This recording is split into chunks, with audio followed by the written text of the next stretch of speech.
may adlaw dinagatnon ani akit diri karon sa Provincial Emergency Operations Center diri sa Barangay Santa Cruz San Jose sakop ning probinsya kundiin kasamtangan gipahigayon ang duha ka adlaw nga mobile services sa Philippine Statistics Authority kundiin gatusan ka mga residente gikan sa lagyong lugar sa Dinagat Islands ang naka-avail og nakabenepisyo sa maong aktibidad. Ang Philippine Statistics Authority karaga sa pagpanguha ni Dr. Rosalina C. Apora, ang Regional Director RSS of 13 nga giasistaran sa Philippine Statistics Authority PDI sa pagpanguna ni PSA PDI Chief Statistical Specialist Glenboy C. Liston, inubanan sa Provincial Government sa Dinagat Islands ilam sa pagdumalat ni Provincial Governor Nelo P. Dimiri Jr. GSC MPM.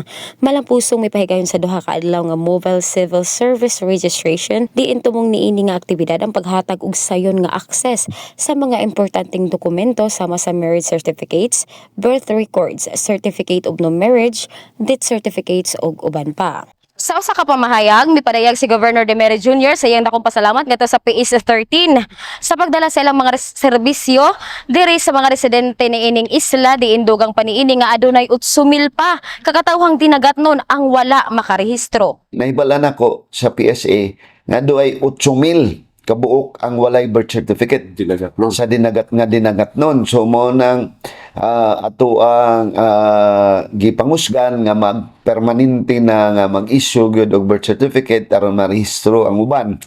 Ang ubang mga dokumento kay importante kina nga ang ato ang mga katawhan labi na ang mga kabataan nga ang ilahang katungod nga dunay pangalan, no?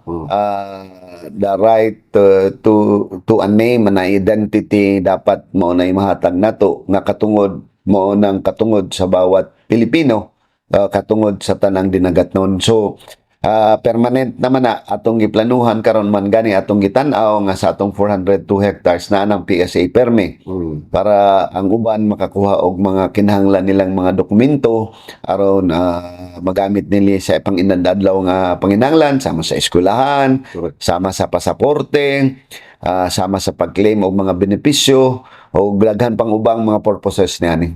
Actually, nagstorya mi ni Yusek Dennis Mapa, katong giadto na ko siya. Kaya wa man gyud tay appeal unta ani, no? Kapag adto na ko sa iya, dito sila sa Ilocos o dito sila sa may Banawe area, nunya nagbuhat sila gingon nga programa sa Butuan. So ako siyang giingnan kung pwede sa ato sa Dinagat Islands kay nahibalo kita nga daghang mga wala marehistro. Kagahapong adlaw nahibalan ako sa paglinya sa mga tao. Wa ko magtuo abi na ko sa gatos ra. So na may kinmintos nga naglinya sa init nagkabuang tag butang og 10. Mao nang karong adlaw atong ibalhin dito sa atong operation center dito sa Silong kay luoy ang mga tao nga init unya human taas og linya. Matud pa ni Dr. Rosalina C. Apora, ang Regional Director sa RSSO 13, at ulos sa gipahigayon nga fellowship night kagabi nga challenge kini sa 7 ka civil registrars sa probinsya sa Dinagat Islands ang mo-reach out sa mga katigulangan ug mga kabataan nga dinagatnon nga wala pa marehistro. Serve as a challenge ang ito ka civil registrars learning us tonight that we have to reach out to those people katong mga katigulangan nato mga kabataan mo wala pa na rehistro because it is their right to have a name and nationality. I would like also to thank the team coming from CRS Manila. They will be serving until tomorrow for the test run. As mentioned by CSS Glenn and Gov kanina, NS had promised to establish the CRS Service Center in Dinagat Islands. And I think Gov will be giving us also the kanang kanang area, temporary area until the 1 hectare land will be realized and we will be able to establish also our own building for the CRS. So we know that it's feasible to have your CRS within the day nga mahatag dahil sa inyo like Surigao City kay iba na po ba yung pamasahe mo sa Surigao 200 pesos, then plus simple magkaon pa ka, inana.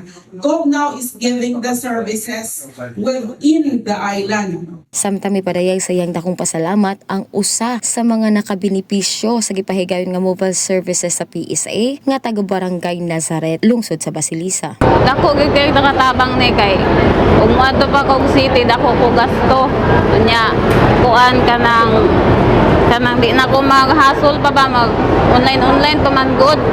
Oo nya pasalamat na lang po ko nga naani diri ang event kay aron malibre na po ko sa pamasahe ug di na po hasol kaayo. Salamat kayo nga naabot ning PSA diri sa Dinagat Island, nakatabang yun ning dako sa amuang. Alan sa uban pang mga detalye kanunay lamang kamumusunod sa official Facebook page sa PIO Dinagat Island. Sa alang sa Dagat News kini sa Los Emperador Piso reporting.